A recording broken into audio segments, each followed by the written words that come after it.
In September of 2001, one of the worst tragedies in human history and in American and world history ever happened. And when that occurred in New York that day, um, the whole world changed as a result of the attack that happened during that time.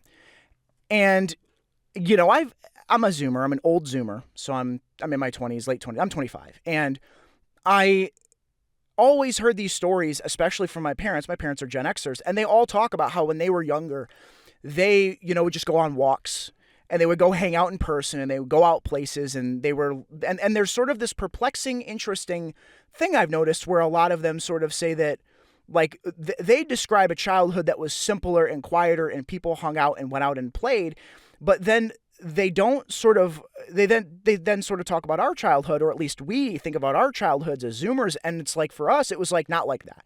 It was like, don't go outside, you get kidnapped. Don't go outside, something bad could happen. If I can't watch you, something bad could happen, and it didn't used to be that way.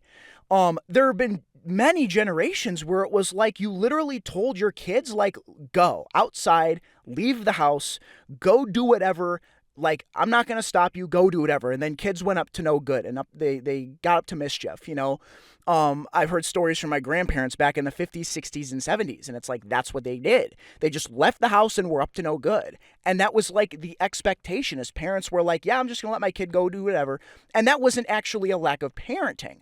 Quite the opposite. It was giving kids a level of independence. You wouldn't do that for like a 2-year-old, but for kids as they sort of reached adolescence, you would be like, hey, go outside and play. Go get on a bike. Go hang out with your friends. Be back by supper. Like, that was what happened. And it's tragic because I think a lot of kids that grew up like myself grew up with sort of this belief about the world that was instilled in them, that was this idea of like life is hard and scary and it's not worth like spending our time participating in it.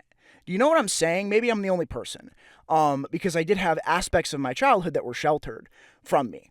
And I just know some friends and some kids that I sort of, and I have people that I know that I've talked to where it's like we were all sort of sheltered away from the world because of the idea that we could be kidnapped as kids or something bad could happen to us as kids. And it was like this sort of big, scary thing. And I think that the idea that, we wanted to go do stuff, we wanted to go out and play, and go to the park and stuff like that, hang out with friends. Like, we wanted to do that, but it was like, but we can't do that because bad things could happen. And so there sort of like was this alarm bell that was going off in our heads, or at least my head, some of the friends I had, alarm bells would go off in our heads going like, it's not worth leaving the house. Why leave the house? If something bad's going to happen to us. It just didn't make sense. And so we were sort of raised in fear that terrible, horrible things could happen to us. And that sort of caused us to have the default mode of fear being the thing that controlled us and pushed us away from doing things. I struggle with this and I'm still trying to overcome it. But this sort of idea of being afraid of, what's coming next, being afraid of life, being afraid of my future, like overcoming fear or choosing not to be afraid. These are really important concepts. And I feel like the Gen Z in particular, like my generation, after, the September 11th stuff, like we just kind of were like given this impression that, wait a second, terrible things can happen. Whoa. Especially in 2008 when the housing market crashed, like we just kind of were raised by our parents to believe that the world was either out to get us or that, we have excellent reason to be afraid of everything. And I'm sad about that because not only do I not want to believe that that's true, but that wasn't how it used to be, right? And the way to sort of work through that, I don't have an immediate answer, but I do think that it's something to consider in the future, being like, do we really need to believe that the world is something that's out to get us and something that we need to be afraid of? Because I don't know. And I don't think that we have, that's like a belief that's based on evidence, I would say. And the thing about that is that the countervailing evidence to that, if you have a life where, Lord willing, you're not raised or growing up in an environment surrounded by gunfire and stuff, but if that's the case, then you might have every reason to believe that. But there are also people that have a belief that's that the world is terrifying and dangerous and out to get them, but they don't have that experience, but they're just like, but I was told it was scary. I was told it was something to be afraid of. And it's like, but if you were told that, but you didn't want to believe it, or you were told that, but you're like, but I never experienced that fear for myself, then it's like, it's hard to really know what to do with that, And so for myself, I was told that the world was something to be afraid of. And then when I actually went and lived it for a good majority of my life, I was like, it's not that bad. And I kind of go, man, and a lot of us, this is even more so for maybe Gen Alpha, but like even more so, this was sort of what happened when we got access to Xbox Live and PlayStations. It's like we could just stay at home, which wasn't bad, but we would just socialize on our Xboxes. And it was like, why even go outside at that point? Why go outside? Because I could hang out with my friends. And we're now getting to the point with Gen Alpha where they're like, I don't even feel like driving. They're 15, 16 years old going to get their licenses. They're like, I don't feel like leaving the house. Why drive? It's scary. It's not worth it. I could get in an accident, and it's like, because I could just talk to my friends on my phone. I don't have to go out, And all these older people that are the Gen Xers and boomers are like, why doesn't my kid want to drive? And it's like, bro, we were given the impression that the world was something to be scared of. And we were also scared of the world because we're kids. And so when we didn't have parents that were pushing us going, it's okay, leave the house, you're going to be fine, go, it's all right. We didn't have that. We didn't get that. None of that. A lot of us, at least. I certainly didn't, and my close circle didn't. We were like, nope, we were sort of, I don't want to say ignored, but we were ignored until we went and did something that was arguably risky. And then there was the fear instilled in us like, oh, can't do that.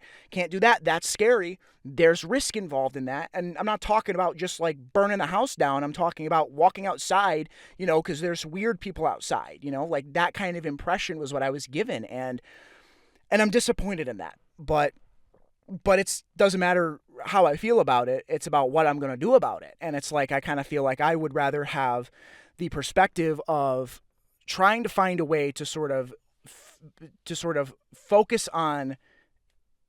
It comes down to a question for myself of, do I want to believe the world is that scary? Do I want to believe the world is too scary to participate in?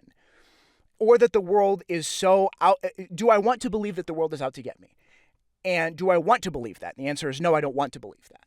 And if I have evidence to suggest that it's true, which I have very little, but I have some, and it's like, if I look at that evidence, like I make the decision whether I choose to instantiate that evidence as a fact on the idea that those people are out to get me. If I'm at a job and they let me go, or they don't want me to stay, or I have to quit because it's too bad there or whatever, it's like, were they out to get me the whole time?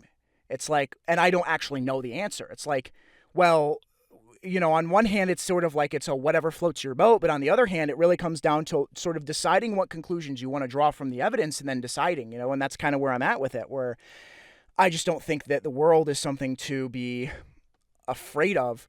But even if it is, it's something that I want to believe that the fear of the unknown in the world is worth trying to overcome, and I didn't. And someday if I do choose to have children, I want them to believe that. Like, obviously, the world has gotten better and worse in some ways, but it's also gotten better. And I don't want to believe that the world is something to run away from. And I want to sort of believe that things can be better.